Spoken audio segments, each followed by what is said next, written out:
What's going on, guys? Welcome to the Wednesday night live stream. I have the one and only Mike Paletta on tonight. How are you doing? Okay, so today we want to talk about trace elements, and I heard you had some interesting stuff in the works with it so far. I'm working on an article for Coral View, and I've been working on it for roughly the past 7 months, where I've been doing a lot more ICP testing to see where the levels are to try to keep everything stable. When I say more frequently, I've been doing an ICP test every 2 weeks a month for the past 6 or 7 months. Oh, wow. Just to try and keep things straight across the line and make sure my numbers are balanced, and seeing what the impact of that is on coloration, and seeing which ones have impact on coloration. Because anyone that's keeping sticks, the whole goal is to have as colorful ones as you can.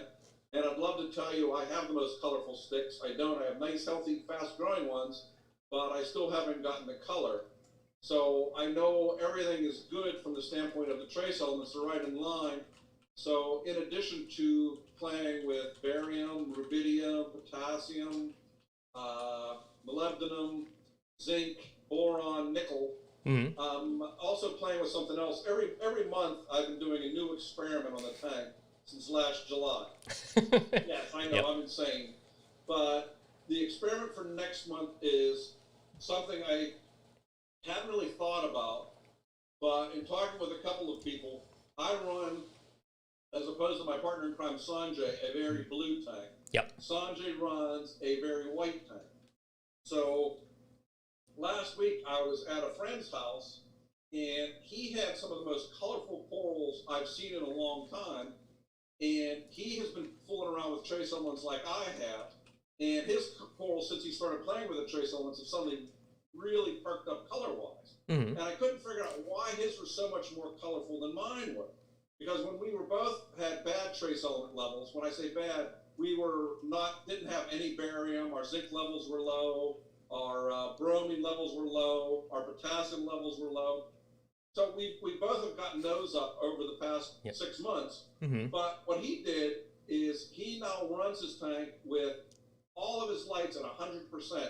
That is all 8 colors at 100% for 4 hours a day.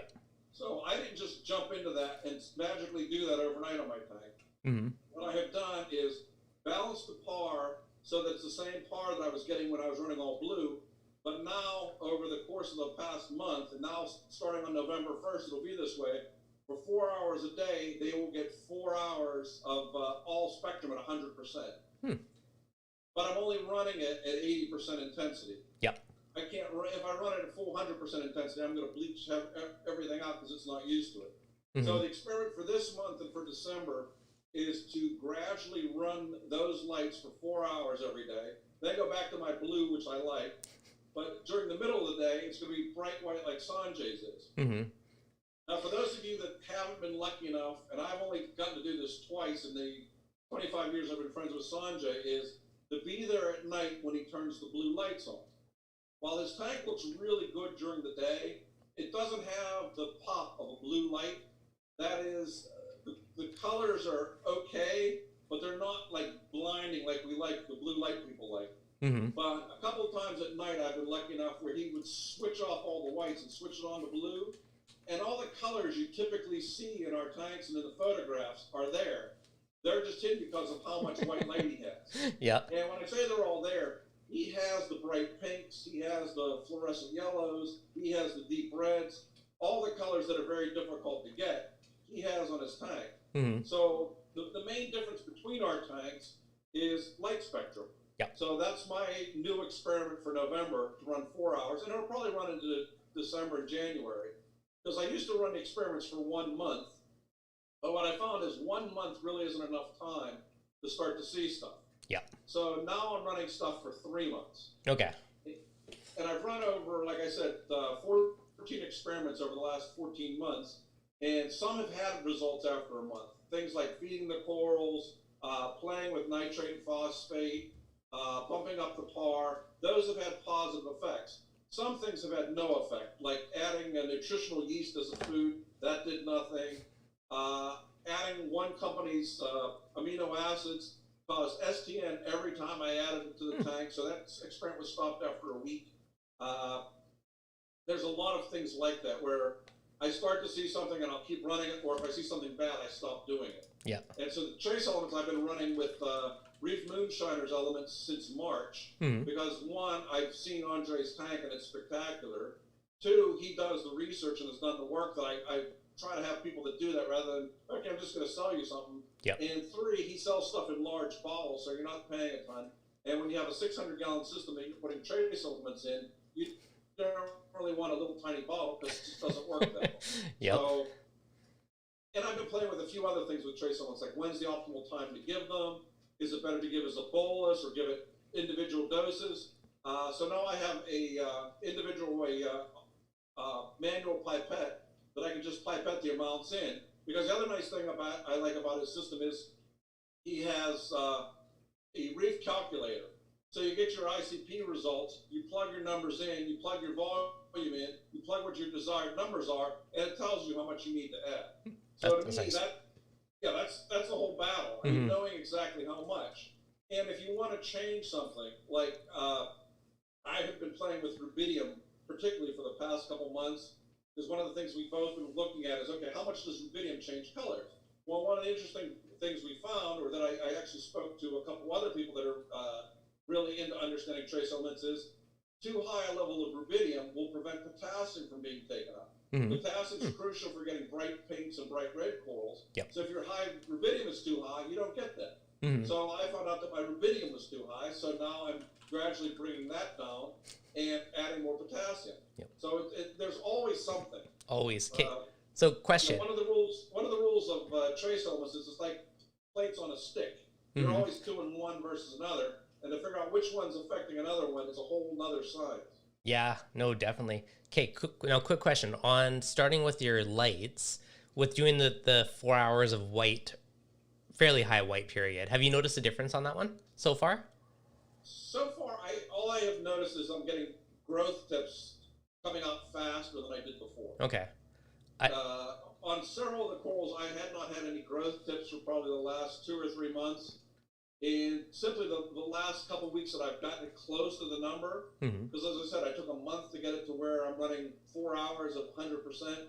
It's still only at 80%. I'm starting to see growth tips on corals that hadn't shown growth tips since I put them in the tank. Nice. Okay. So that's the first good sign. That is a good sign. I've been doing something similar, not quite as extreme, but from 12 to 4-ish, I do the same thing where I have about, like, I have all the standard blue channels, like the 80 plus-ish, but then I crank up the greens, the reds, the whites to about 55% or so. So not quite 100%, but same thing. I do that for about 4 hours of the day, which I feel like it gives it a bit better color, but yeah. Yeah, I think as long as you go slow and don't blow everything out all at once, which I've been known to do because I'm impatient when I see what happens. And the other advantage I have is my tank was started primarily all with frags. So when you see it change, you see it really fast versus on a colony. I mean, the back may be getting certain light, and the front may be getting certain light, and you can't really tell, okay, is this having an effect or is it just because of how big it is? Yep. Because it's all frags, I can see where the differences are. And because I have some frags of the same coral, I can put them in different spots and see what the differences are. Now, do you with a lot of these changes, do you see it on the colony per se, or more just on the new growth from after the change? I see it after the change. I see it on the new growth, on the growth tips. Although some corals are starting to color up. Like I have a relatively probably fist-sized colony of home wrecker that is a beautiful green and blue coral. There's no pinks, there's no oranges, there's none of the stuff that is made a home wrecker.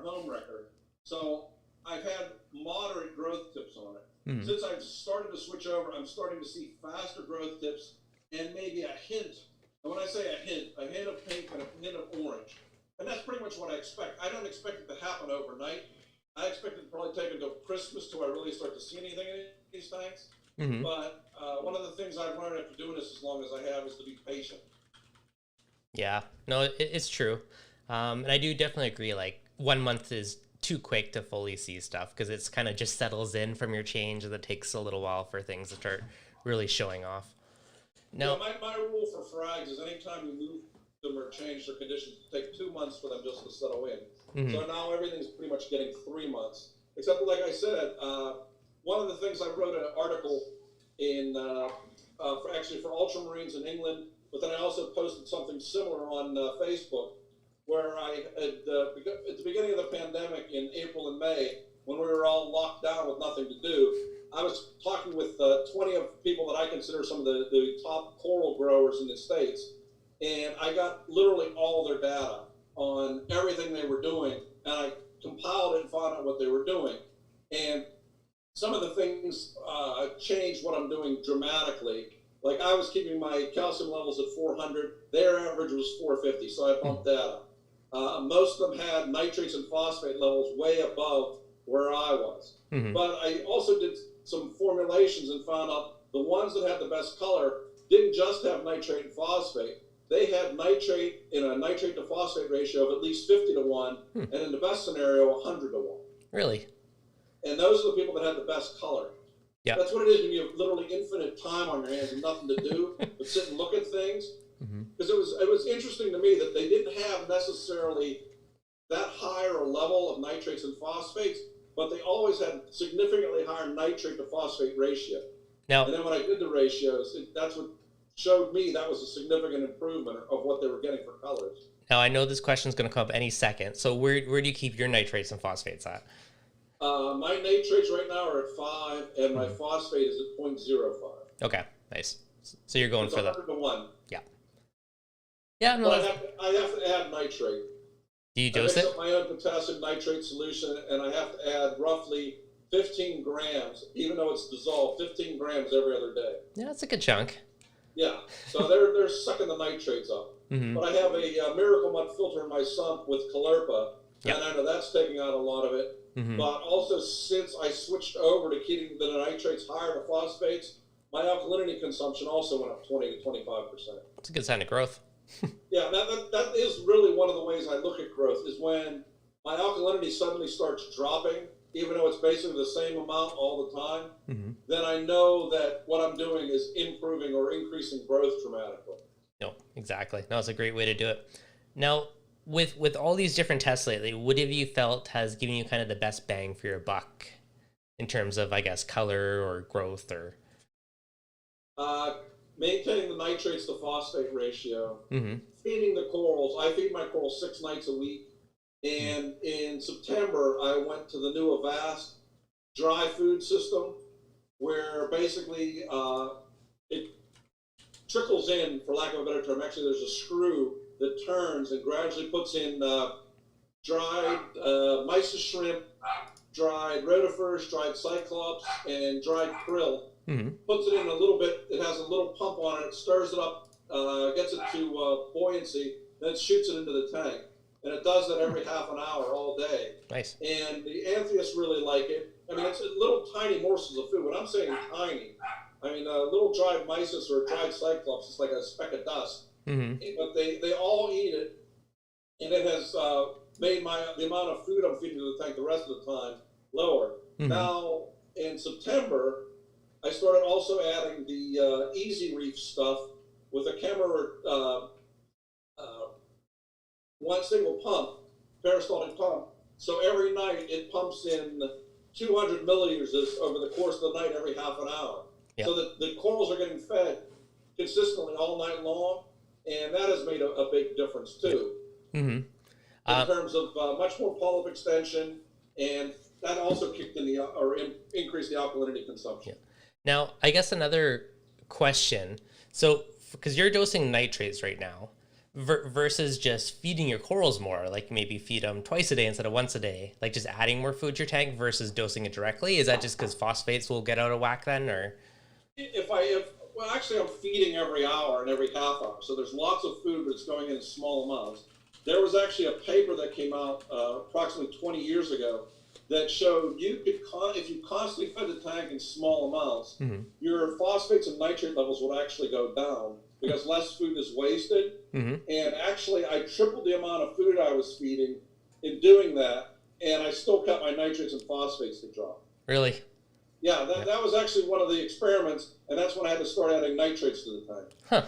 Yeah. Because they dropped so dramatically. And the phosphates, every now and then I have to add phosphate to the tank too. Really, eh? I never thought I would see that day, But I run no GFO. I run carbon if the water looks a little bit yellow. But between the Coloration and the Miracle Mud system, the mechanical filtration that I run on the tank, the phosphates and nitrates have just went. Yeah. And what happens though is on several of these tanks that I was talking about in the 20s, they're also adding nitrates and phosphates because their corals are growing so fast. Like several of these tanks, I literally watched them clip corals, and within a week, you couldn't tell they clipped the corals off. Yeah. That's how fast they were overgrown and growing back. Nice. So whenever they're really growing, I mean, it's kind of mind-boggling how fast corals will grow. Yeah, it's crazy once they're actually happy. And one girl I visited last year, like just seeing her tank, she'll literally be like, oh yeah, that one heals in 7 days, that one's 10 days. Like it just blew my mind how well she knew like every single coral. It's like, yeah, going to see these people, most of whom I visited their tanks, to see how fast their corals grow and how kind of nonchalant they are. But once they have a sweet spot, it's pretty easy. The other thing I should point out, though, I do something kind of, and Sanjay does it stupidly too. We keep a lot more fish in our tanks than most of these guys do. Yep. So that causes a lot more problems. We tend to neglect that. The fish are, to me, a pain, but they're a necessary pain. Because about probably 12, 13 years ago, I had a really gorgeous 500-gallon tank. And when I set it up, I only wanted it to be a coral tank. So I only had corals in the tank. And literally every person walked in and says, wow, those are gorgeous corals, but where's the fish? So you have to have something in there for movement or people think you're nuts. That's funny. Well, the fish poop's kind of coral food too, so they do have a purpose, you know? Yeah, but the amount of fish that we keep in a tank is problematic. Like most of these people, for my 600-gallon tank, I probably have 60 fish in the tank. Yeah. Most of the people with like 200 or 300-gallon tanks have 3 or 4 fish in the tank. Yeah, I got a lot of mine. Yeah. And I have a lot of big fish. Like in the tank behind me, there's like 25 fish. Well, one is a blue-faced angel. There's a couple big orange spot rabbit fish. Nice. There's a bunch of tangs. It's just, for the most part, larger fish. And larger fish produce a lot more waste. Yep. Now, with that, do you do anything for exporting nutrients? Not that you need to because you're dosing it, but aside from just like the Coloration and the Miracle Mud? The Coloration and the mechanical filtration and taking detritus out on a regular basis. Once a week, I'll go in with a hose and a 5-gallon bucket and just siphon out all the detritus that accumulates at the front of the tank. Yep. Because the way my tank is set up, unlike most tanks that have the dogs are fighting in the background, sorry about that.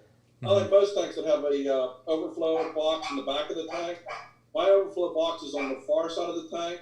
And at the top above, across from it, I have a gyre blowing water across the top. But on the bottom, I have several large pumps, Ecotex and a Pantaray, that are blowing around 40,000 gallons an hour. Tons. So they blow the water to one side, it goes up the wall, the gyre hits it, it goes across, and it gets sucked out through the overflows. So it takes out a lot of detritus that way. I know that because I run floss around 2 overflow box tubes, 2-inch tubes. I have to change them every 3 days. The water just is above them and starts draining over the top. Yep. So I know I'm taking out a lot of detritus. Because one of the other things that I found, when you start off with frags, you have to base the corals a lot because detritus tends to accumulate around the base of the frags. It doesn't accumulate on the live coral tissue. It accumulates on the base, and that's where you get cyanobacteria, that's where you get STN development, that's where you get a lot of bad things. So one of my other experiments was every day to base the corals. And that has made a dramatic difference. It only takes 5 minutes when you do it every day. I used to do it like once every 2 or 3 weeks, and it would take half an hour. Yep. So now I do it every day, and that has also reduced the amount of problems in the tank. So you think that actually might be one of the causes of STNing? I've never actually considered that, but... Having a lot of detritus at the base, yeah. Just stuff settling on it. The other thing I looked at was CO2. There's actually a paper that shows that when there's high CO2, low pH, it actually changes the microfauna around a coral head. And as a result, pathogenic bacteria tend to thrive in a high CO2, low pH environment. Kind of makes sense. Yeah. So people that have had low pH, and that's why a lot of people, whenever the seasons change and they close all the windows and everything, that's why I have a pH monitor in my tank, in my fish room, and I open and close the windows accordingly to keep the pH under, or keep the CO2 under 1,000. Because once you go over 1,000 for 3 days, my pH would never get over 7.9. Now that I open it up every night, and most days now that it's fall, my CO2 never goes over 500. My pH goes up to like 8.4. Oh, my pH is a tank since summer ended and closed all the windows up, and now it's. Yeah, you gotta open up the windows. Makes a difference. I don't know. Makes a big difference. I know, but if you have your tank in a room where people are, you can't do that. But mine's downstairs in the fish room. You got it easy. Can open up the window at night, and I mean, there's fans and everything else that blows fresh air in. And even in the summer, I can open up the garage and let the cool air from the garage come in, turn a fan on in the bathroom, and it would suck low CO2 air into the room. Do you do anything else aside from fresh air? Like, do you do kalkwasser or CO2 media or anything else like that? I did CO2 media, but I hated spending as much money as I was doing and going through it, because I was going through having to change it every 2 weeks, and it got to be cost prohibitive. Yep.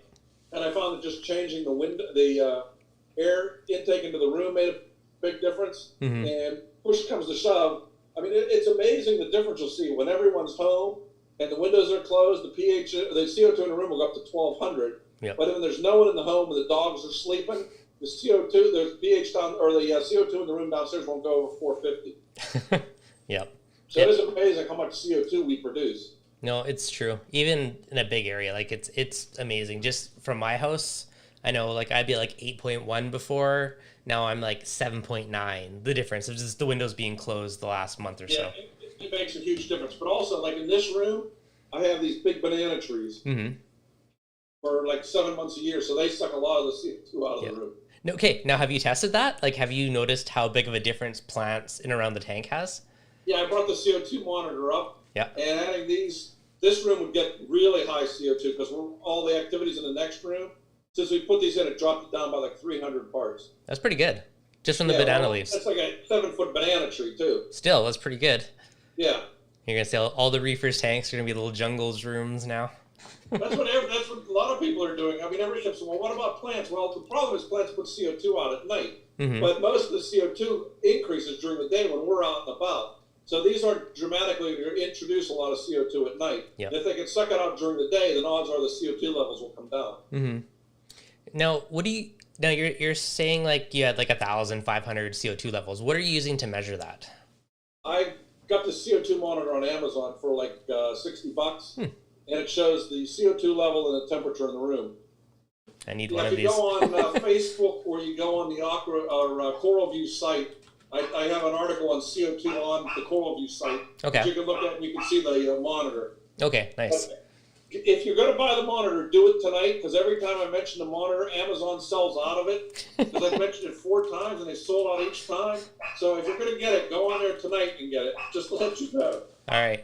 It's funny to me, but every time I do that, someone goes, "Where'd you get the monitor?" And I try to get the link on Amazon, and it says out of stock. We don't know when it'll be available again. All right, I already found one. I'm going to buy one later. I'm curious now. This is a good experiment. It's one of the few monitors that I find is really worth it, because you really see what the differences are. No, that's awesome. I didn't even know that was an option. I'm excited now. Yeah, it's cheap. I mean, for $60, it gives you a really good idea, and it tells you what you're going to do with your windows and everything else. So between that and the pH monitor, I can see very well what's going on in the tank. And there is pretty much a 1-to-1 correlation. Yep. There's a gentleman named Paul Lambert that lives in Pennsylvania, and he did the correlation once he bought the monitor, and it shows, I mean, when the CO2 is low, the pH is high. When the CO2 is high, the pH is low. I mean, it's a really amazing monitor. Yeah. I don't have the time just to sit there and sketch all that out, but he did it over several days. That's pretty good. I bet you could get one that logs it. He's better on the computer with Excel spreadsheets than I am. Huh. That's a new toy. I'm going to order one after the stream. Don't anyone buy them out on me. Yeah, they're buying them as we speak. Probably. But in this hobby, it's one of the few inexpensive things that I really found made a significant difference. Yeah. And also, once I got the pH up and the CO2 down, I also reduced the amount of SPN I was getting in the tank. That makes sense. Because every year in the winter and in the summer, when you lock everything down, I never realized how much the CO2 went up and the pH went down. That's when I was always having problems with SPN. Yeah. I would agree, actually. Historically, I think kind of that November-ish has been, anytime I've had issues, it's tended to been heavier in that time of the year, so. Yeah, November and May, and the end of May, early June, when it gets hot and you close the windows and you crank up the CO2, I've had issues each time, probably for the last 10 years, and this year was the first year I didn't have issues with it. I've actually been contemplating running a fresh air line to the skimmer, but it's in the middle of my house, so it's like the attic's the only option. But Yeah, I know. You got to drill through walls. Once you start drilling through walls, other people in the house get upset with that. Yeah, that's fair. Attic down. But yeah, like, what are you doing? Yeah, nothing. I'm drilling an airline to the skimmer, and yeah. No, this works much easier. Yeah, no, definitely. Well, you have your tank in the garage. That's easy. Mine's like literally the middle of my house on the second floor. There is no easy. No, I have 5 tanks in the house. Yeah, fair. There's this tank behind me. There's an Elos tank in the kitchen. Those two, I don't worry about the CO2 as much. One's a one-timber tank, one's a soft coral tank. But on the acro tank and on the frag tank and on the LPS tank downstairs, it's made a big difference. Nice. That's awesome. Because even in like the Euphyllias and the Gonioporas, getting the pH up and the CO2 down, I haven't had the issues with the brown jelly or Goniopora bacterial infections or stuff like that. So there's a lot to be said for understanding the microfauna around the corals and the relationship that CO2 has to it. Yep. So, okay, with basting, so do you still every couple of days you go around just baste off all your corals just to... Every day. Every day. With a turkey baster. That's some solid dedication. Yeah. Well, the coronavirus has taught me OCD can be a good thing, and it keeps you out of trouble, and you just go and baste the corals. And the amount of dirt that accumulates in a day is kind of mind-boggling when you're starting off with frags, and you're figuring, okay, how much waste can these fish produce? Because I've also cut way back on the amount of food for the fish. So I'm thinking, okay, that's where all the detritus is coming from? No. It's coming from the corals, it's coming from the live rock, it's coming from the vermitid worms, it's coming from all the stuff that's living in the tank. So one of the next things I'm looking at doing is, if you look closely in this tank, I don't know if you can see it or not, but there's, this isn't a Capricornus. This is a big purple sponge. Oh, nice. That grows like a weed. So I'm going to put some sponges in the overflow boxes next, just to see if they'll help take out more of the detritus that's in there. Oh, nice. That's a good way to do it. I like those sponges. I've never had one, but they look just like a plate. They're awesome. They look better than a plate. They're the deepest purple. Everybody goes, that's the most purple cap I've ever seen. I'm going, it's not a cap. Oh, yes, it is. I've had people argue with me that it's a cap. Sponge cap. Yeah. It's amazing how pliant the caps have got. Spongenius capricornus. Make up a new species. I got that from Sanjay probably 5 years ago. It was the diameter of a quarter. I'd probably given away 100 frags of it. All like a piece like this, and it still grows insane. But the thing you got to remember is it has symbiotic cyanobacteria in it. So if you have a cyanobacteria outbreak in your tank, you can't treat the cyano because it will kill off the sponge. Good to know. Did not know that. Nice. Yeah, and if it kills off the sponge, a lot of other things don't do well with a lot of dead sponge in the tank. No, exactly. Now, you have angels in that tank. Do any of them nip at it or go for it at all? They don't bother the sponge, but the blue face bothers the leathers from time to time. And this was a really bright green star polyp that didn't overgrow everything, and I was quite happy with it. Well, the angelfish started found a fondness for it, so that's the only downside. There's that, and there's a deep water coral beauty in there, and between the two of them, there's no aptasia, there's no Majano, but there are a ton of Asterina starfish in that tank. That's why I put the little Niger trigger in there to try and hopefully eat them. Does he actually eat them? If he gets hungry enough, he will eat them. Fair enough. All right, good to know. Insane Reefer's asking, what helps get more polyp extensions? If any of your experiments... Oh, there's the question. Yep. Yeah, I know. I have a lot of friends. That's one of the things I've been asking and trying to ascertain. First, you can't have any polyp pickers in your tank. Whether it's crabs, shrimp, fish, nothing can pick at the corals, because for whatever reason, once a coral gets picked on a few times, it will tend to only open up at night. Two, we found that having a relatively low level of nutrients seems to increase the amount of polyp extension, because they're hungry, so they're trying to draw that in. Three is feeding the corals. If you feed them during the day, you'll get better polyp extension. But if you have fish that pick at them, then you're going to have two problems. You're going to accumulate a lot of waste in the water because the corals aren't going to eat it, and the polyps will still be retracted. So you have to do at least all three of those to have that. I have several friends in that group of 20 that had some of the hairiest, furriest corals I've ever seen. So that's what I've extrapolated from who had the best polyp extension. And that's the only thing. You can't have any tangs in your tank, no angels, hogfish. There's a lot of things that eat coral polyps that you don't think about. And those are some of them. But like I said, first thing first, you can't have anything that picks up the polyps. Oh, that's true. So you're going to mainly pick up a polyp of one type of coral. For some reason, all the rest of the corals won't polyp out if one coral is getting picked on. Huh, really? I don't understand that, but it's happened in every tank I've had.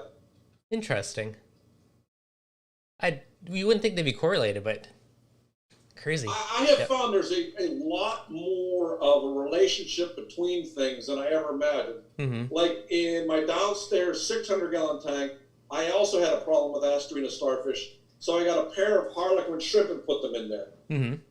First day, they started munching on a couple of Asterina starfish. The next day, there were 150 Asterina starfish on the glass. So just from them munching on it, it told the other Asterinas, you better escape. There's something that will eat you here. So I just went and sucked literally all of them out, moved the harlequins to another tank. Unfortunately, they got eaten before I could put them into this tank. But they signal each other. I mean, I would never think that something as stupid as an Asterina starfish would get a chemical cue from another Asterina starfish getting eaten. But that's what happens. So I'm assuming there's a chemical cue from the corals that go, uh-oh, keep close, something's going to eat us. Well, that makes sense. So many little relationships. I've seen the same thing, Asterina stars. They're like retreat all along the water line, just full of them. And they're one of my least favorite pests. Contemplating nudibranchs are my least favorite pests. Asterina starfish are my second least. Okay, another question. Cameron's asking, how does Mike handle the humidity from all his tanks? I have 5 dehumidifiers in the house. Nice. And they're literally 3 of them are always on. One goes on in this room when the humidity goes up over 60%. One is in the basement that if I keep the window closed, then I turn the dehumidifier on. But I have 5 dehumidifiers. So you do the round debasing the rocks and emptying out the dehumidifiers? Dehumidifiers get emptied out every morning and every night.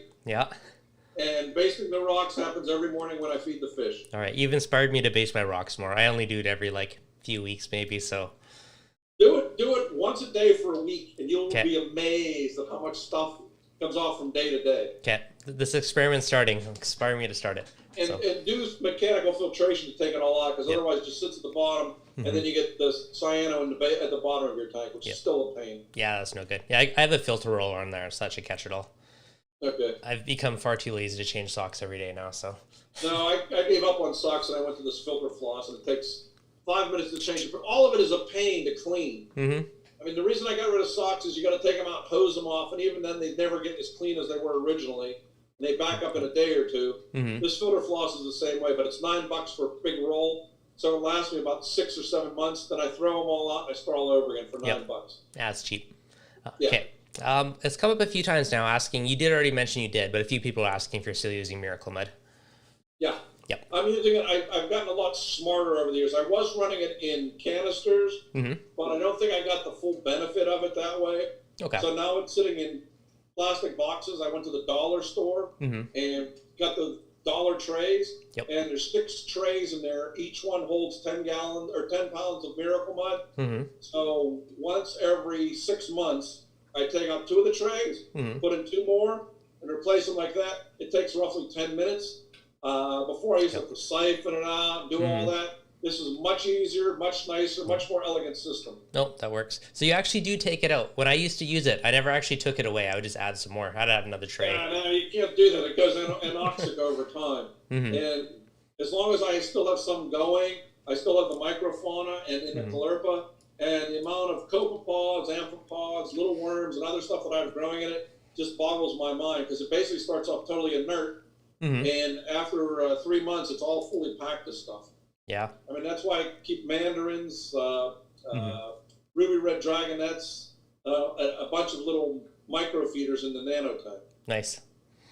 All right, so I don't even know how to say your username, Terry Kuja. Mike, can you talk about your DIY coral snow?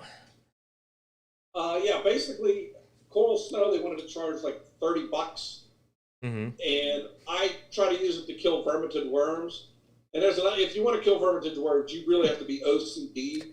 because they are relentless. You got to be as relentless as they are. Mm-hmm. So what I learned to do, it's calcium carbonate, I believe, mixed up in, can't remember the ratio. I haven't wrote it down somewhere, but basically mix it up. It costs you like $10 for 2 pounds of calcium carbonate that you mix up. So it costs literally cents on a dollar for one of those bottles. And I was adding one of those bottles a day. When I really had a big problem with the verminted worms, what I would do is baste the rock, turn off the power heads, the verminted worms would come out, and then I would baste them with the coral snow. They would then take that up, and a lot of them would die. The only ones I didn't get are the ones that are hidden underneath stuff. Yep. And then they reproduce like rats, and then you end up with another 1,000 of them. So the ones that are underneath, I go in and try to cut them out. But I've also put bumblebee snails in to try and kill them. Yep. And I put the bumblebees near where I know there are them under the rocks. And they've done a fairly decent job. I still have some, but at one point there were literally thousands of them, and they were killing the corals with that sheath that goes over them. Yeah. By doing what I've done, like every 3 to 6 months, I'll go, okay, you killed something, and I get really mad. And then I go in and do it again for a month, and then they're all gone. And then 3 months later, they come back. Huh. It's something you can never kill. And I mean, they come out as the littlest, tiniest sliver of something. And once they take off, they go nuts. So the coral snow actually will kill them if you do it when they're all out? Yeah, they absorb it in, and it's basically an inert material, and you basically starve them to death. Huh. Good to know. That's a good trick, because I know those are a pain for a lot of people. You have to be OCD about it. You can't go, you know what, I'm going to check on it next week. No. You have to decide you're going to do it every day for a month. And that's the only way you get them under control. Because I got so fed up and killed off a couple of really, really, really nice corals that I like. I said, okay, it's me or it's you. This was probably in April or May of the pandemic. I had nothing else to do. I was going to figure out a way to kill them. Did all the research I could, read as much as I could, and that's what I came up with. Nice. And other than cutting them out, which I still do, or gluing them, which doesn't work because they just drill through everything, this was the best way I found. I mean, it makes the tank, but it actually clears out the tank because everything binds on it that it doesn't, that the verminted worms don't get. And by doing that, I've been able to control them. Nice. I'd love to say I eradicated them, but they're much more under control. Yeah. Well, it sounds like it's a pretty good thing. I've heard so many things, like plague proportions of it, so I've only... I've tried shrimp. I've tried just about everything. No? Nothing eats verminted worms. I'm waiting for the latest Coral magazine because it's a whole thing on Burmese worms. I'm seeing if they have their way of killing the worms. Nice. I'm looking forward to that coming out this weekend. Oh, perfect. That'll be good. I'll have to catch up on that one. Okay, now there's a few questions about the best all-in-one trace elements. How do you feel about all-in-ones versus actually doing it individually based off ICP? Because I know that's what you're doing now. That's a really good question because up until ICP, I had used a lot of the bulk trace elements. The problem I had with them is you don't know what's going to be absorbed in what ratio. So as a result, when I did my first ICP test, I had been using coral colors, Red Sea's coral colors. They were all over the place because not everything is absorbed in the right ratio. So I said, okay, this doesn't work. And I went to Triton's trace elements, but those got to be prohibitively expensive.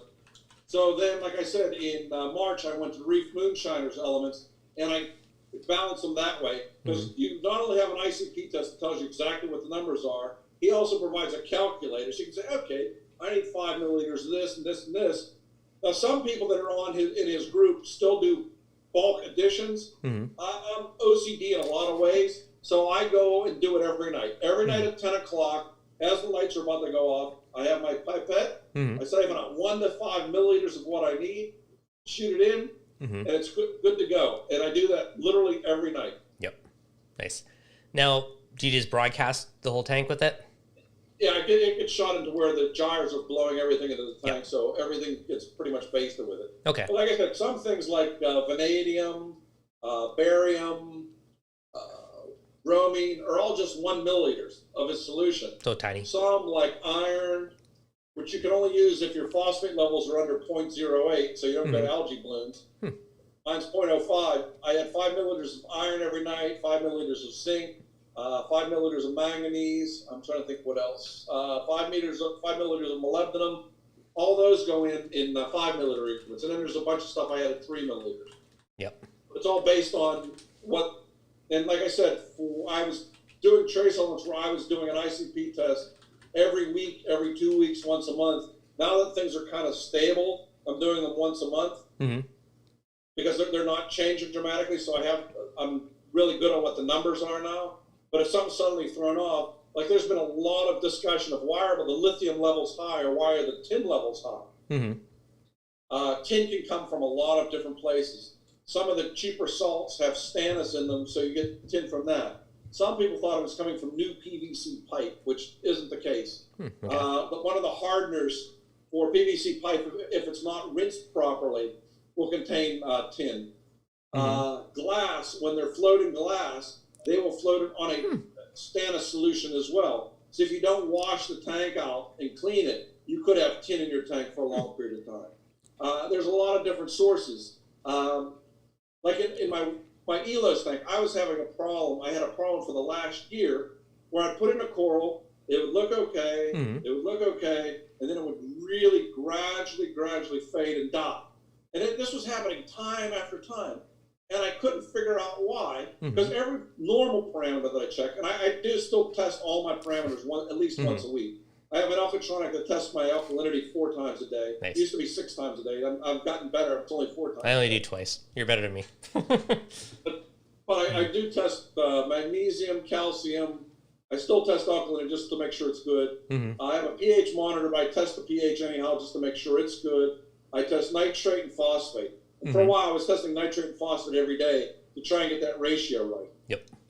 So, I forget where I was going with this. Testing every day for... testing every day and ICP testing. Yep. And now I went off on one of my tangents. I forgot my train of thought, and then the dog came in. Okay. So question...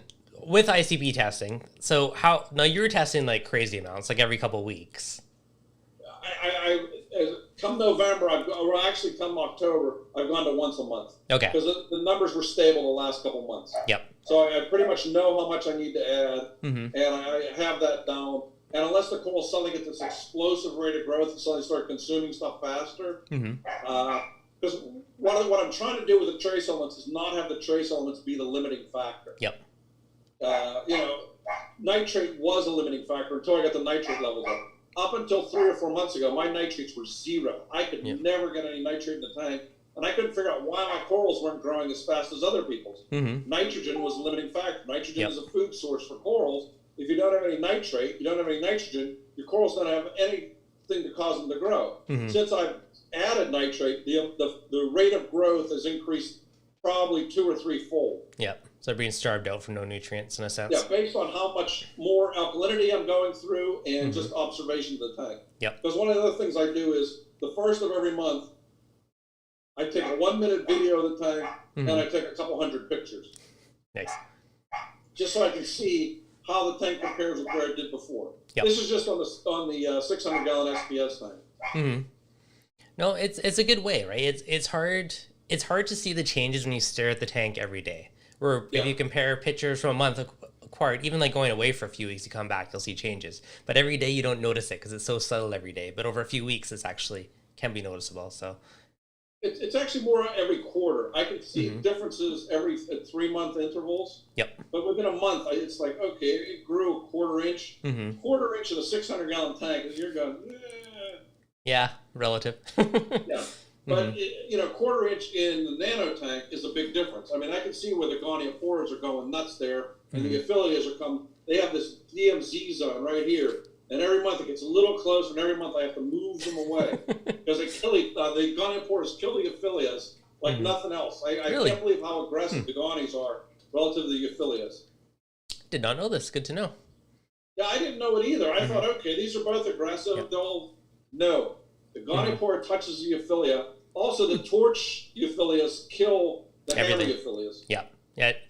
I find frog spawn and hammers and stuff are fine to touch, but torches need to be on their own. And then gonies generally can touch each other, but on their own. A-can enchiladas are just mean to everything. Yeah. Lords, mainly okay. Once in a while I find an issue, but for the most part they're okay. But, Oxyporas are also very aggressive and nasty. Yeah. And they grow incredibly fast. Anything fast growing is usually mean. Yeah, no, I have a couple Oxyporas that I got as dime-sized frags, and I thought, oh, this is never going to do anything. Mm-hmm. And literally a year and a half, I have plates this big. Yep. That I'm giving frags away like every week. And people go, no, I don't want it. Take it. Yeah, I mean, it's a beautiful coral. The one I have looks like the Space Invader Pectinia. Oh, nice. But it's an Oxypora. But it is, I'm amazed by how fast it grows. Yeah. Oh, a previous tangent. We're talking about tin and how it could be on from the glass and everything else. That's what started that rabbit hole. It can be on from the glass, so you have to wash your glass off. Mm-hmm. But and if you want to get rid of it, you have to use like Julian's Metazorb, or Brightwell has another an agent for removing heavy metals too. Mm-hmm. I actually had to put both of them in there. Yeah, because on the Elos tank, eventually I did the ICP test, and my Stanos level, or my tungsten level, was 1,700 times normal. Oh, wow. And I couldn't figure out why, but I had a high-end heater in there, but the tank never gets below 77 degrees. So the heater never came on, so I never got an electric shock. Yeah. But the glass had cracked, and it had been leaking it had been leaking tungsten into the tank for over a year. Oh, wow. So it took me 3 months taking everything out of the tank, cleaning the whole bottom, using a little vacuum to siphon all the junk off the bottom, going through 3 sets of Metazorb in the Brightwell product, and eventually I got it down, and now all the corals are something like, it's something stupid like that. I was never really convinced that those tests are useful, but if you have a problem, they're one of the best ways to find out what's going wrong in your tank. And a lot of times it is a metal like that. Yeah. I had a friend who has a shop, and he couldn't figure out why his corals, this tank was spectacular for years. All of a sudden, it totally crashed. He couldn't figure out why. He went and he found out he had a cadmium level of like 10,000. Someone had thrown batteries into the tank. That was one of his people that was mad at him, threw batteries in the tank, and the cadmium had leached and killed everything. Yikes. That's mean. So people are nasty. This was in the store tank, and needless to say, he was not happy with that. Ouch. Oh, yeah. That's just mean to the poor corals. But he'd never known that if he didn't do an ICP test. No, it's true. It's amazing how much, I mean, batteries is a little extreme, but how much a certain element or something, just too much of it can cause an issue. So with most of the metals, it's literally parts per billion. It does not take a whole lot. Yeah. Now, in general, do you do anything as preventative for that? Like, would you ever run like some of those metal absorbing stuffs randomly, or? I run poly filters in all the tanks now, just in case something like copper or some of the more common metals go. Yep. And then if I start to see something doesn't look quite right, I'll run the ICP test. Nice. That's good. Usually that tells me, okay, you got something screwy going on here. Yep. Because the other thing I've run ICP tests on has been the salt water that I use. And I also now test my water when I do makeup water. I mean, I've been running Instant Ocean for 35 years, primarily because it's consistent. But it's consistent and I know it's going to have typically high alkalinity and low magnesium. So I know what I need to do to adjust it. Because I run a alkalinity of 8.5. Every time I do a water change, it tends to go up to like 9.2. So I know to take the alkalinity offline for 12 hours before I do the water change, so it all balances up. And I know to add magnesium to the water to get it up to the normal level. Well, if it's consistent, that's the key, right? It's always consistent. I mean, I've had problems with other salts. I'm not going to name any names, but like 3 or 4 years ago, I got like 20 messages from people. They did a water change, and all of a sudden, all their snails died. And I'm going, okay. It's a lot of mag. I'm not thinking anything of it. You know, was the water this or that? Then I got another 2. Then I got another 4. Then I was getting a ton of these. And so I started figuring out, okay, what could it possibly be? So then I asked everybody, what salt did they use? And they had all used the same salt. Well, the sodium balance in the salt was so far off that caused all the mollusks to die, particularly the snails. They were literally dropping off the walls. And they just had a bad batch of salt. I mean, a lot of companies over time have had bad batches of salt. Probably 7 several times I have tried to switch, and each time I've tried to switch, I've had issues. Just switching salts is one, problematic, but two, for whatever reason, the one batch of salt I got, I mixed it up, and it looked like ginger ale. Really? And I used really good RODi water. I mean, I have a 7-chamber RODi unit. So I know the water's really pure. I test it with a TDS meter. I make sure the water's really pure. So I called the rep for the company who I knew. I said, your salt looks like ginger ale. Oh, no, it's your water. I said, no, this looks like ginger ale. I said, there's a problem with your salt. Well, no, it's your problem. I said, no, it's your problem. I'm never going to use your salt. I'm never going to say a nice thing about your company. And I never have. I don't say the name of the company, but I've never used any of their products because that was the response I got. Yeah. So, and there's been several salts. I mean, people send me salt to try out, and it just isn't as consistent. Well, consistency is nice because, you know, you do big water change, you know what to do, as long as it's, you know, always the same. Now, but I still test my water before I put it in. Yeah, I've never tested. Yeah, I know most people don't. Yep. But I also TDS test my RODi water twice a week. Really? I'm impressed with how dedicated you are to testing everything. I have lost corals for stupid reasons and fish for stupid reasons. So my goal, since I've had all this free time this year, is not to lose stuff for stupid reasons. And when I was talking to the 20 guys that put together all the stuff, at least a dozen of them had lost major amounts of corals and or tanks as a result of crap being put in their water, that they knew how often they had to change their RODi unit, and it worked fine. While their municipal authority had suddenly put in a mass amount of some kind of garbage that wiped out. I mean, when I'm talking tanks, I'm talking some of the most spectacular tanks that were in the States. They got wiped out because they put in chloramines, or they put in something that took out lead, or they put in some kind of garbage that literally ate through their RODi unit. They didn't test for it. And where their TDS meter should be 10 or less, after running through it after a month, it was running like 900. Oh, so it just had pure garbage in it. But their RODi unit, which usually lasted 6 months, didn't do it.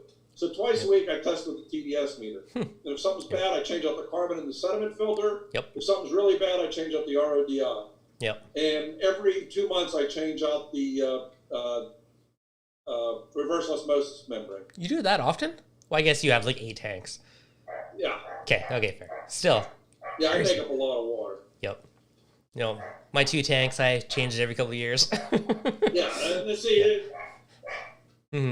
that's crazy. That's quite a bit. But it's smart, though. I mean, you're going to save yourself a lot of headaches long term by just... It's little things, and it's not very expensive. I mean, TDS meter cost me $19. Yeah. I mean, it's not a big deal. You stick it in the water, it shows you what your number is, you go, okay. And then I went to... but TDS meter won't tell you what chlorines are. So if you have chloramines, you still wipe out your tank.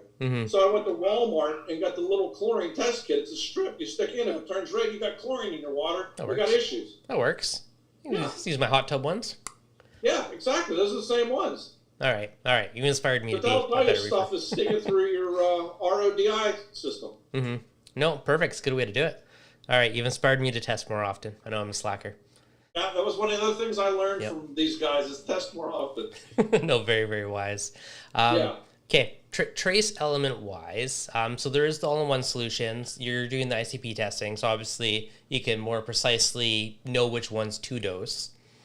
Is there any certain... actually, first question. Are you dosing or calcium reactor or calc, or what's your main supplementation? I'm using a doser. I do a 3-part doser, bulk reef supplies, alkalinity, calcium, and magnesium. Okay, nice. And then... And then I'm also daily dosing iodine and strontium. Okay. So I was going to ask... And I was doing potassium until I started adding potassium nitrate. But now that I'm adding potassium nitrate, I don't add... But one of the things I'm looking at getting now is a potassium probe to make sure I don't go over 470. Okay. You can keep your potassium level 430 to 450. Your colors are spectacular. You go to 470, you start to have major issues in the tank. Really? Just that little bit? Yeah, a little bit. Crazy. So strontium and iodine, those are the 2 that you'd say get sucked out the fastest because you're adding those daily. I'm adding those in addition to the calcium magnesium, yeah. Okay. And by dosing strontium every day, I get a pretty good idea of how my calcium levels are because I'll get the nice growth of the coral and algae. If I suddenly start getting white circles in the center of it, then I know my calcium levels. If my test kit is missing or something, I'll know it's time to bump up my calcium levels. Try to keep it at 450. Iodine, if my iodine levels drop, I tend to have issues with tissue necrosis, STN occurring. With low iodine. With low iodine. Well, it's a good correlation. So STN, low iodine, or detritus settling on it, potentially. Yep. Yeah. Or high CO2, low pH. Yep. Okay. It's not, also, I mean, you can cause STN from a lot of things. You have a major alkalinity spike, you're going to get STN. Yep. It's just a given. Doesn't like swings. I try to keep everything as stable as I can. That's the key thing for everything. So do you go high elk, low elk, somewhere in the middle? I'm at 8.5. Okay. I was keeping it higher at around 9.2 to 9.3 because Sanjay was keeping his over 10. But Sanjay was running at the time, phosphate of 0.4 to 0.5 and nitrates of 90. And he was running 1,200 par in the tank. So the coral was sucking out the nutrients because the light was so bright. Yep. And his alkalinity was over 10 because he needed to have that much, and his calcium was at 500. And I mean, he was growing bricks of coral. So he's since slowed down because he got tired of having to hammer things out with a hammer and chisel. So he's toned things down. He still runs a lot of light, but he's reduced his alkalinity. He's reduced his nitrates and phosphates, and he's getting brighter colors, but slower growth. Yeah. No, that's a fair trade. Okay, how about magnesium? Do you keep that higher, lower, middle? I keep it at 1,400. 1,400. Okay, so the higher end of the middle. Okay, nice. And I found that if you drop it down to 1,300, you'll start to get goofy algae growth. Yeah, good to know. So for lighting wise, so you're running radions on your tank. Yeah, I'm running Ecotech radions and Reef Brights on virtually every time. Okay, nice. Because I like the blue pop. Yep, you're all about the blue. I'm all over the blue. It's all about the colors with the coral, which it really is. I mean, that's why we do. It's like a black light party in there, but. What's funny is when I started, we were getting brown coral. All the sticks were brown, and all the soft coral people go, "Why are you keeping brown sticks? They don't move. They don't do anything." And it was the truth. Then all of a sudden, bam! LED lights came out, and things that were brown were suddenly vivid turquoise and rainbows and colors we'd never seen before. Then I would go, "Oh, this is why." Yeah. Oh, it's amazing how much better coloration you get with LEDs, and those blue LEDs are just magic. Yeah. No, it really is. And they get better every couple years. The colors just get crazier. Actually, the biggest thing that I've noticed with the ones I have now, because I have the G5 Pros in my tank, is you can have a whiter look but still get that vibrant colors from it, which I do for like my 4 hours of the more intense white period. But it works pretty well. Are you running the whites or the blues? I got the Pros, and it's more AB plus kind of look. Yeah, kind of like early and later. Pros in blue, and they have the Pros in white. Yeah. No, I got the Pros, just the Pro ones. So. Okay, you got the whites. I guess, the whites. Yeah. Yeah, you got the whites. Yeah, so it's AB. It's not a criticism, but it's fine. It's just funny hearing the whites because it's blue and Pro. But so I do AB plus-ish, which is kind of like a bluey white. And then I have more whiter for my 4 hours of more intense period of the day. Kind of like what you're doing with like cranking it, or you or Sanjay, to 100% for those hours, but I'm more like 50%-ish, but similar idea. Well, I was only running them at max 17%, so this is a dramatic increase over time. So it's going to be interesting to see what this does with the coloration. Yeah. Because some people are running very low, and because I bet it was this week I was talking to a friend of mine in Indonesia who's specifically collecting tenuis to ship over here. Yep. And he shows pictures of the tenuis at 1,000 par, 700 par, 500 par, 200 par. And he described to me that the ones that are at 250 to 350 par are the most colorful, and they're much more open than the ones that are thinner and skinnier in the brighter light. Really? The brighter light are pretty much monochromatic, but it's a vivid monochromatic, but it's not like the home wreckers and the Walt Disneys where there's a multitude of colors. He said all those come from 250 to 350 par. Huh. So too high a par will actually, it can still be vivid, but you'll get less coloration if it's too high. I think it gets more monochromatic. It can still be vivid coloration, but it's not going to have as many nuanced colors as the lower par. From what he showed and what he described from when he was diving. Yeah. Huh, interesting. Because they have farms that keep them, under a foot of water, and they have farms that keep them at 40 feet of water. So it's pretty easy to see the difference when he shows the pictures. No, that's pretty cool. It's actually really interesting is the difference of lighting. Like I've broken a frag off, one's high, one's low, and which one looks better. But it's crazy to see that difference. It changes dramatically. But it's not that case for all the corals. Some corals do better, are much more vividly colored under higher par, and they just turn into bleh under lower par. Yep. Versus the tenos is a whole different animal. It's much more difficult to keep. It's much more finicky. And it's much more prone to disease. Yep. So, okay. So what par range do you target in your tank? Do you go higher, lower, so in the middle? Right. I'm fooling around with it. I was running a slightly higher par at around 700 for probably 2/3 of the corals. I have since brought it down to 550, but I'm doing a higher or lower par, but a higher spectrum. Yep. A broader spectrum. So we're going to see what difference that makes, because I'm also assuming that at 40 feet of water, it's primarily blue. Yep. So there's a cost, and it's going to be interesting to see what the differences are. No, because definitely. I have corals at all different levels in the tank, and I have a par meter to check what the par levels are. So, I'm growing some corals, particularly the smooth skin corals, at like 200, 250 par, no problem. Yep. Nice. That's good.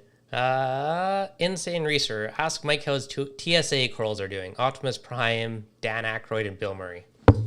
They're doing names. All very well. They actually have much more color in my tank than they do in Sanjay's. But you're like, yep. No, because mine are all in one spot. Sanjay has his in 2 spots. And what's interesting, when I was there 3 weeks ago, we took pictures and compared. One spot, the corals have really grown and look really nice. The other spot, they haven't grown at all in a year. Yeah. And neither of us had any idea why, because all the corals around them have like grown around them. These ones just have not taken off. Mine are all sitting on one edge of the tank and have grown. They're probably 3 or 4 times as big as they were when I put them in a year ago. They're small frags to start with. They were like 1/4 inch to 1/2 inch frags. So I'm quite happy with where they are. But I'm expecting that next year they will be 2, 3, 4 inches in size. They will start to look like something. Yeah. Right now they're still just, to me, little blobs. Little specks of color. Not, giving them a name is. I know. I'm also not a name guy for corals, because corals, morph a lot in different tanks, morph a lot under different conditions, and everybody's getting in the same corals, and you can buy them from 5 different vendors, the same coral, and has 5 different names. I know. So. The name game's a bit crazy, and some of these names just make me laugh when I hear them. But yeah, as long as it's pretty. Marketing now. Steve Tyree started marketing corals like this in the late 1990s, and it is really stuck. And so I'm checking for lineage. Does this really come from Steve Tyree? Hasn't had corals in 5 years, so it may have come from him 20 years ago. Yeah, but who the heck knows? Like I do have a Tyree purple monster. And it is a true purple monster, because I know it from the shipment it came from the Solomon Islands. Yep. It's not from Steve, but it is the exact same coral, because I saw Steve's purple monster for years. Yeah. It was probably chipped off the same mother colony way back when.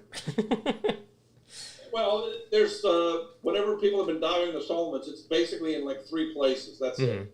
Yeah, so. And Unique Corals brought back a bunch of them. And now they have a farm in the Solomons. Oh, so nice. we're going to start seeing a lot more of that and a lot of the other unique Solomon Island corals. Nice. As soon as air travel happens again, there's no freight, so that's the problem. Yep, lack of airspace.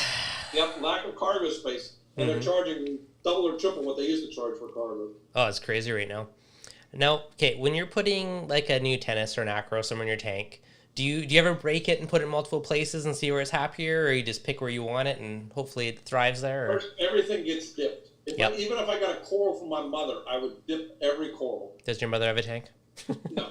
To make sure that you're not getting something. Because I don't care who you're getting it from. Dip everything, because I've gotten stuff from people, there's never been a pest in my tank. And somehow they missed the pest that they gave me. Yep. So everything gets dipped. Wise. Then everything goes into the frag tank for a couple weeks to acclimate and to make sure there's nothing on it. Yep. When it's going through the frag tank back into the main tank, it goes through a 120 watt UV sterilizer. So any kind of pathogen gets zapped going through on that trip. Yep. So I'm fairly confident I'm not putting anything there. Then I let it grow for a while. I break up a couple frags, keep them in the frag tank, and I also tend to give a frag or two to friends to bank it. Mm-hmm. But at this point, I'm not trying to get in, a green millipore. I'm trying to get in something different. Yep. So frags go in, and then that coral goes into the bottom of my tank to start to get acclimated to the big tank. Then it gradually goes up to where I want it to. Most of them do well doing that. Occasionally some die, but I still got 2 frags in the frag tank that I can then grow out and stick and go, okay, this one didn't do well here. Let's try so here. I know not to put it.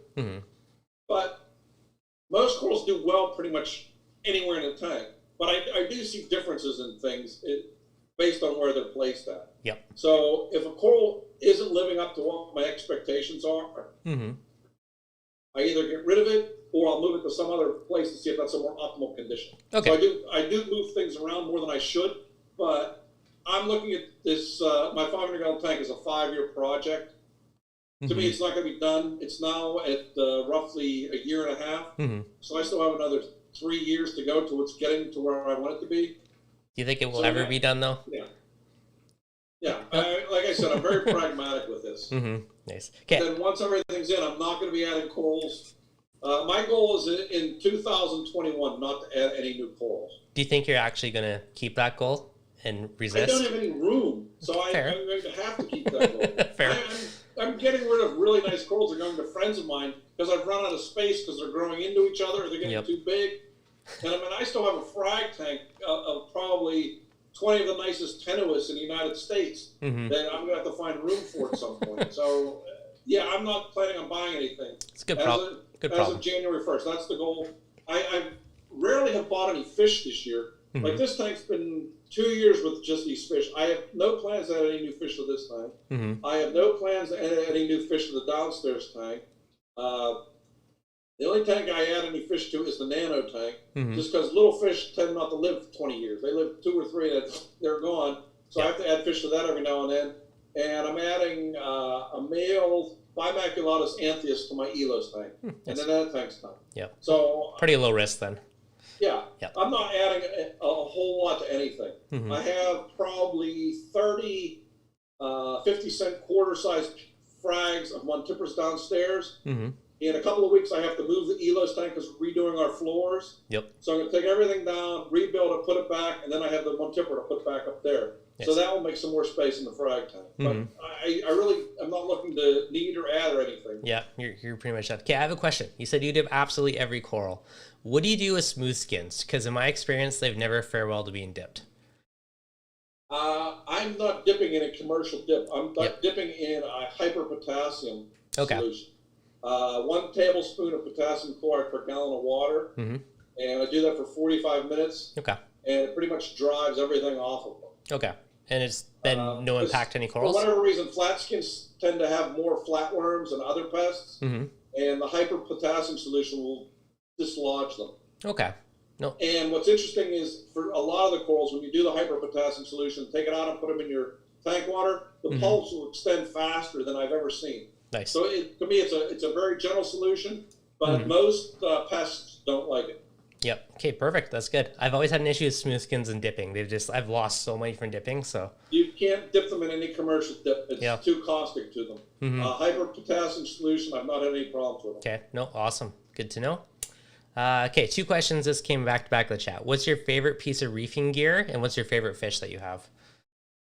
My favorite fish is my true peppermint hogfish, Odianus supercularis. It's the candy cane hog that's cherry red with a bright white difference. And the only reason for that is I've had fish now for 56 years. And all the times I've had aquariums, my father has looked at the aquariums and goes, that tank sits in my kitchen and we eat dinner there. And my father sitting at the table and saw that fish and goes, that's a really nice fish. It's the only fish that's noticed in 55 years. So that's my favorite fish. Nice. My favorite piece of reefing gear, right now it's a CO2 monitor because really, that and the Alcatronic. To keep my alkalinity stable and to be warned when there's a problem has been a lifesaver. And to be able to watch and see what's causing my pH to go down and issues has been monitoring the CO2. Nice. Okay, well, that's awesome. I'm buying one of those tonight because I'm super interested now. I'm curious to just see what you think of it and what it does. Because everybody that has it goes, I didn't realize my CO2 was high in the room. And I didn't realize my wife and kids make so much CO2 every day. Put in the bedroom at night, you're breathing too much. Yeah, we're going to die. Yep. Okay. All right. Do you use ozone at all in your tank? I use it when I start a tank or if I'm adding new fish. But since I'm not adding a whole lot of new fish, I don't really see the advantage of adding it. I had a cheap spa one. It's like $65, and it ran 500 milligrams of ozone, and it would kick it on for 5 or 8 or 7 minutes every hour. And it really made the water clear, but it didn't take any of the detritus out, and all it made it easier for me to see the detritus in the water. So that's funny. I didn't see a big benefit of that. Okay, fair. I use a low dose every night just for the clarity of the water because it makes it crystal clear. So I use it for that. So the question earlier was about ozone and micronutrients and if they oxidize out. That was his full question. Ozone will oxidize pretty much anything that comes in contact with it. So depending on where you have it in your flow rate, because I was running mine into my Tunze skimmer, and it was taking out pretty much everything. So when you're playing with trace elements, and if you're adding bromine to the water, you have to worry about the ozone causing hydrobromates, which are toxic. So and bromine seems to be a crucial element for bringing out really deep purples. Yeah, I've never considered that it could actually potentially oxidize or take out your elements that you're adding as well. Yeah, well, it'll oxidize bromine into, like I said, a hydrobromate. I think that's what it is, and it's toxic. Now, do you think UV would? Nah, probably not as much. Wouldn't have that much of an effect on it. So much lower dose as it flows through it. But okay. UV sterilizer is not going to oxidize anything. All it's going to kill is living matter. Anything that's inert, it doesn't bother. Okay. Yeah, because I know they have UV bulb-based ozone, but that's still the air flowing through it and through your skin. Yeah, ozone's a chemical reaction versus UV is a biological reaction. Yep. So you'd be pretty good then. Crazy. All right, Mike, where are we at? We're almost an hour and a half. Yeah, I think we're getting close to where I'm starting to lose my voice. I appreciate you coming on today. It was a good chat. Yeah, hopefully I taught you guys a few things, or I gave a little bit of information. Oh yeah, there's tons of great little tidbits today. So yeah, I definitely appreciate you coming on, and I'll have to lure you on again one day because there's lots of good stuff here. Yeah, that'd be fine. Just let me know. Hopefully more than a couple hours before. Yeah, very last minute. All right. Yeah, we can come up with some other questions, or if they want to send questions to you ahead of time, then we can go through questions and make it a lot easier. Yeah, next time I'll do like a post in my group, and I'll get a bunch of pre-ones, and we'll do one up. Okay, that sounds great. Awesome. Thanks so much, Mike. And thanks to everyone who joined today. Thanks, everyone. Okay. Thanks, guys. And if you want to ask me a question, I think you can always ask me on Facebook. I do answer all the questions.